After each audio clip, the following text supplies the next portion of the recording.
Welcome to Amy's Bookshelf Reviews podcast.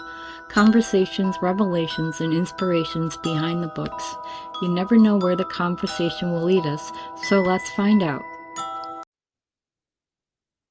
Good evening, listeners, and I'm Amy Shannon. Tonight we have a guest with us, so thank you for joining us, and will you please introduce yourself and let people know how they can connect with you?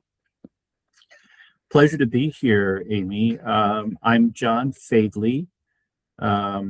In terms of my background, I was in Asia for 30 years, Taiwan, Hong Kong, Japan, and Singapore.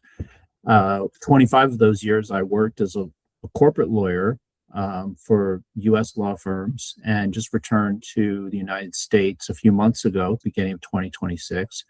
I started writing my first book of poetry called Before Leaving the Island in 2019 without really thinking that I would get it published, but ultimately and very happily it did get published and just came out a few days ago on April 21st. I'm also in the process of starting a new literary press called Fifth Stanza Press. The mission of Fifth Stanza Press is to publish first and second works of poetry by writers in midlife or later, and we start our open reading period on May 1st, our inaugural one. So you can reach me at johnfadley.com. That's all one word, JOHNFADELY.com. That's my author webpage. Or if you're interested in submitting to Fifth Stanza Press at fifthstanzapress, all one word.com. Great, and I'll have those links in the description of this episode so people can access them. So, what got you started writing poetry? I first started in 2019 during the civil unrest in Hong Kong. That was a really difficult time to be in Hong Kong, which has always been such an international, prosperous port, financial center, formerly a colony of the UK, reverted to China in 1997, and afterwards continued to thrive. But there were increasingly frequent movements by local groups in Hong Kong to give Hong Kong some greater degree of autonomy, never complete autonomy from China. And that boiled over into protests, which often became, I would have to call them at some junctures, riots, and various crowd control was used, tear gas, etc. I never participated in any of those, but regardless,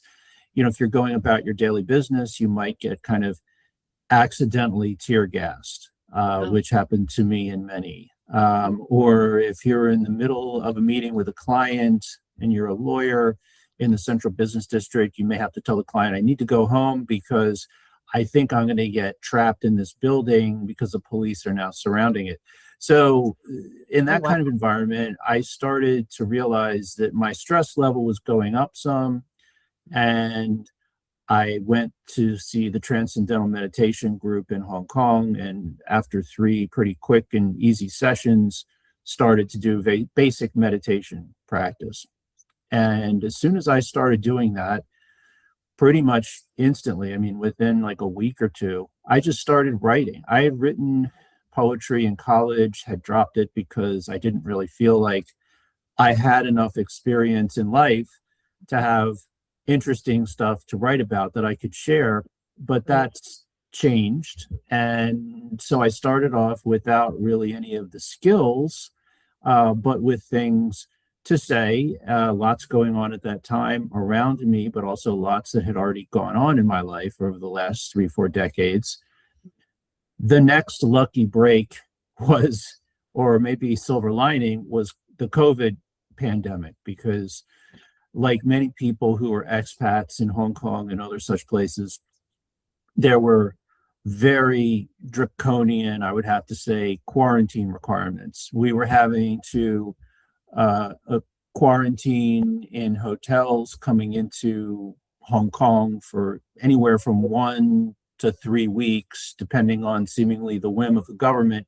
So my family was in the United States. My kids are in high school at the time, and then the older kid in college, and I was a designated quarantiner. So I would spend long stretches in the U.S. and then long stretches alone in Hong Kong, and started to take online courses because all of the time I would have spent with my family was just opening up. One of the Right. courses I took was called ModPo, which is offered by the Kelly Writers House at UPenn. And the person who started that program is a professor there named Al Filreis, who's simply wonderful and has a wonderful group around him. So it's not just a course that you take. If you get into it, as many of us have, you end up coming back every year and reading deeper into the syllabus. I started a group called Longpo in the off season, which started with 3 people and now is about a dozen people, where every week we've gathered for the last 4 years to read long poems, contemporary and modern poems that we really wouldn't be able to take on our own very easily, but together we can. And it's been incredibly rewarding. Through that program, I found, through Al Filreis, my editor, Autumn McClintock, who's in Philadelphia. I'm on the West Coast. So Autumn ended up reading my work and helping me shape it into a book, which was a challenge because I didn't set out to write a book, and is also now the editor-in-chief of Fifth Stanza Press. So it's been a series of very fortunate events that I've kind of welcomed and tried to see where they would go, and they've gone in good directions. Well, that's good. I mean, a lot of times, environments that, or things that, bad things that happen, no matter what kind of event that is, a lot of times something good comes out of it. And it could be just personal experience, or it could be, something, life changing for a bunch of people or just individuals. So, it's a good thing. Congratulations on surviving those tear gas and all of that. I mean, that must have been, I could see how your stress level would go up a little bit. Well, mine and everyone's around me, so it's hard to find someone who wasn't affected by it. But all of these things are change events. Right. And I happen to be getting to a point in my career as a lawyer, which went for 25 years inside law firms. I'll probably keep doing some kind of advisory work for clients here and there, but it's not really something I'll be doing in terms of a legal practice going forward. But I had gotten to a point with that where I kind of done everything I wanted to do. The market in Asia wasn't going to give me the opportunity to do anything more than what I'd already done.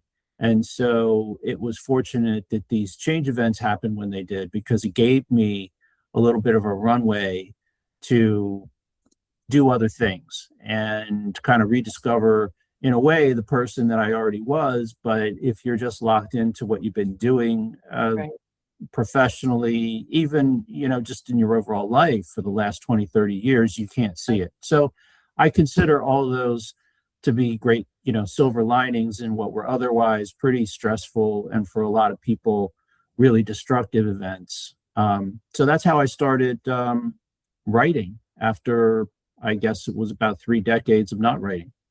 Wow. No, that's amazing. And a lot of people may, and I've heard similar stories, like authors and poets, they've whatever they were doing in their life as their career, they found something like writing or poetry or whatever, and then it kind of helped them decide whether they were going to continue doing what they normally do, or open a new chapter in their life, so to speak. So I see that a lot. And then there are people that wish they had done that years ago, and not when they're 80. But I've had authors that they wanted to write, and they were 60, 70, 80 years old when they actually started writing, and they didn't realize that they had that ability. Something just made them sit down and do it. So whenever Right. someone And Fifth finds that Stanza early, Press is Right. Fifth Stanza Press is kind of came out of my own experience, which, like many people writing poetry, was challenging. Trying to get the work published was not straightforward. Yeah. I actually had a very short path to publication. I only submitted to about 40 small presses. I was very fortunate that the wonderful people, Jill McCabe Johnson, Tina Schumann, and the whole team at Wandering Angus decided to accept my manuscript. They have been wonderful to work with. And in fact, the other poet who was published by them, Veronica Kornberg, in my particular year, because they offer two opportunities, one through Wandering Angus and one through the imprint that's publishing my book called Trail to Table. We happen to live down the road from each other. Oh, And I'm so actually she's interviewing her in a couple weeks. So she's a wonderful poet and person, and coming back to the U.S. and having her nearby has also been a real blessing. But really, Fifth Stanza Press is in response to what you're talking about. So I was at the AWP conference in Baltimore about a month and a half ago, and the only standing room only session that I attended was the session on midlife writers. wow. Standing room only. And so I sense that that's mostly writers and not presses. The only press that I have found, well, I found a few actually that focus on writers in midlife or later, but I shouldn't name them, but there's a few.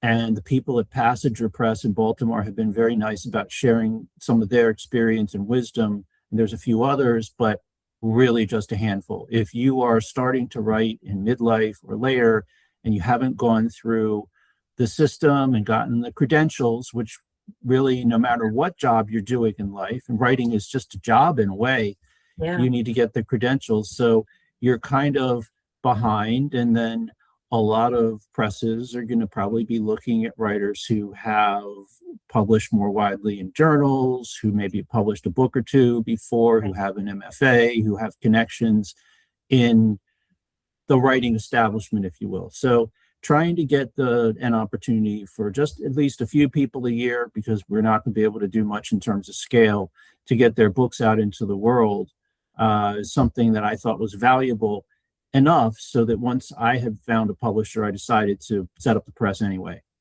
Oh, that's wonderful. Yeah, I do help some authors publish their work through, like, they want to be self-published, but they don't know how to do it, like for the DIY. So I've helped publish for authors, and I connect with authors all over the world, and there are a lot of people that, like I mentioned, are just finding out that they can write. And some of them have been always have been writing, but life got in the way, so they had put it aside. And then, when they hit 40 or 50 or even 90 years old, they decided to pick that pen back up. So I can see where that is something that interesting that you found that niche for creating the publishing company. And the small presses, sometimes they're the best way to go, especially because you can have that individual attention that some of the larger ones may not be able to provide authors. Good luck with that publishing company. Definitely. Yeah, thank you. I mean, certainly we intend to take a very light touch to manuscripts that we receive, but I think our value add is, through outsourcing, we can get the books printed and distributed, and then through our own experience, including mine in this process with my own book, offer these poets some support on how to market their book. That's And great. so there's market profile and there's actual sales, and hopefully we'll be able to build up a good email list. I think a lot of this is kind of grassroots ground ground up kind of stuff. You get your supporters one person at a time, or one work of poetry people at a time. So I think we can help a few people out there, and I'm looking forward to it actually. That would be great. And any of your authors and poets that you publish for, you can send them to me so I can read and review their books. So I would be happy to do that.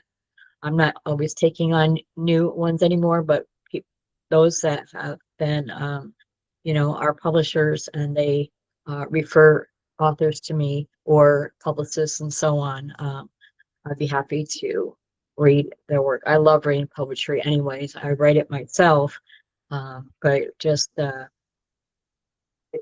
just find it's so interesting to see how other people see their world around them. And I find that poetry does that. So you're seeing when I read it, I'm seeing the world through, say, your eyes when I read your word. Any other, it's, uh, you know, it's out there. There's a lot of poetry out there, and then all of it, but I don't get a lot of it on my desk. Everybody wants their full length novels, but yet when I do get a work of poetry, I just think I'm glad that, poems or poetry is still alive, it's still going out there. I just, I've always been a fan of Whitman, and my father was a big fan of Robert Burns, and that was just something that he shared with me. And but it's sometimes it feels like it's a lost art, because it's like, okay, where are all these poets, and why can't I read their work? So when you get some established, ready to publish books, you can send them my way. But I really do, I think it's a great thing that you're doing. So kudos to you. I absolutely will send people your way if I have the chance. And I think one of the things I'm hoping for out of these authors is depth of experience that they can mine to write about. I'm not sure that they will necessarily be writing in the most innovative ways, although some of them might. A lot of times your brain kind of has to rewire itself when you've spent decades in a specific profession. So I had a lawyer's brain, and when I started writing poetry, definitely needed to use different parts of it to do the more associative work of poetry. And poetry, I still find to be hard. It's really hard to write a good poem. And you can't necessarily force it. Different pieces sometimes come together at different times. And there were some poems that I decided not to put in the book because they just didn't come together well enough, or maybe they belong in another book, or they just need more time. But certainly I'm hoping that the people we publish are people who, because they didn't grow up in the world in which you have to write when you're writing from your 20s and 30s onward, are going to have somewhat different perspective. And I think that helps with poetry or any art form, right? When you have a breadth of perspective, it helps take the art form and broaden it out a little bit. So perhaps, just maybe, there will be an audience for these books that's, a little more receptive, because they're hearing hints of experience that resonate with them. We'll see. A lot of poets, I find that the best poets are the ones that speak from their heart, rather than try to think about how technically a poem should be put together, and just writing about whatever they feel is not necessary, but just to express themselves, or when they look at the world in a different way that someone else would. So there would be that your innovative thinking is probably will come from their experiences in life. And also I think that age may have someone who's turning 60 will have a different point of view than someone who's turning 40, and the way they look at the world. And of course, their upbringing and their, generational background that they have should add to those experiences and enter their work. Because even when they don't mean it to, it comes through, especially if they're very passionate about what they're writing. Agreed. So, have you, so you have the website, so is it up and running and people can do submissions? How's that working out right now? Well, it's up and running. We have an active website. It doesn't tell us yet whether everything's working in terms of submissions because we don't open until Friday of next week. Oh, okay. But that all is going to happen through Duosoma. And, we're in the process of posting about our open reading period on CLMP and New Pages and, various other kind of online bulletin boards that people typically check, and also getting the word out just among our own networks of people. So, I think we'll get some good submissions. And we're also hoping to put together an online anthology. So one of the questions we'll ask people whose manuscripts aren't accepted, but whose poems could be anthologized, is whether they're willing to do that, and whether, they've published elsewhere, et cetera, and the poem's available. And we hope to do that on an online basis to help build community. Well, that's great. No, that sounds like the best way to do it. So by the time this airs, you'll have already been up and running. And so anybody out there who, might be interested, like I said, the website's going to be in the description of this episode. And I want to thank you for being on the show, because this was more than I thought it would be. I mean, now you're talking as a poet, but you're also talking about being a small press publisher. So that's pretty amazing. So congratulations on the launch of that. Thank you. You're welcome. And so thank you for being on the show. And I hope sometime you will come back and join me again. And thank you, audience, for listening. Feel free to comment on this show or any show, and join me again next week. And if you want to check out my work, just Google me. I'm Amy Shannon. Be safe, be well, and always be kind. Thank you for listening to Amy's Bookshelf Reviews podcast. If you wish to be a guest on the show, you can go to amysbookshelfreviews.com/podcast and schedule your pre-recording. Please follow this podcast on Spotify, even if you listen to it on other streaming sites. Also, this podcast is on every first Monday and last Monday of the month at 7 p.m. and every Sunday at 6 and 6:30 p.m. Eastern Time. I'm Amy Shannon. Be safe, be well, and always be kind.